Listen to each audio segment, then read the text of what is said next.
എത്തിയത്. അവിടെ വെച്ച് ഗംഗയിൽ നിന്നും ഒരു പ്രത്യേക തരം സൈക്കിക് വൈബ്രേഷന്റെ അനുഭവം എനിക്ക് കിട്ടാൻ തുടങ്ങി. വേദനയോടെ ഞാൻ മനസ്സിലാക്കി, ഞാൻ അന്വേഷിച്ച് നടക്കുന്ന മാടമ്പിള്ളിയിലെ യഥാർത്ഥ മനോരോഗി എൻ്റെ അടുത്ത് നിൽക്കുന്ന ഗംഗയാണെന്ന്.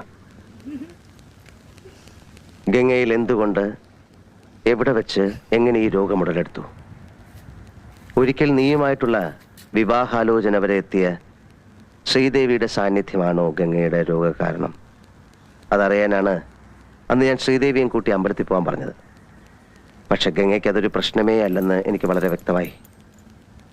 പഴങ്കഥയിലെ നാഗവല്ലിയുടെ ഒരു കാര്യം പറഞ്ഞ് ഗംഗയെ പ്രകോപിപ്പിക്കാൻ ഞാൻ ശ്രമിച്ചു. നാഗവല്ലിയുടെ ചിലങ്കയെ ചൊല്ലി എന്തൊക്കെയോ പറഞ്ഞ് ഞാൻ ഗംഗയോട് എതിർത്തു. ഗംഗ പ്രതികരിച്ചു, അതിശക്തമായി, അസാധാരണമായി. അപൂർവമായ ഒരു മനോരോഗത്തിന്റെ അഗ്നികുണ്ഡങ്ങൾ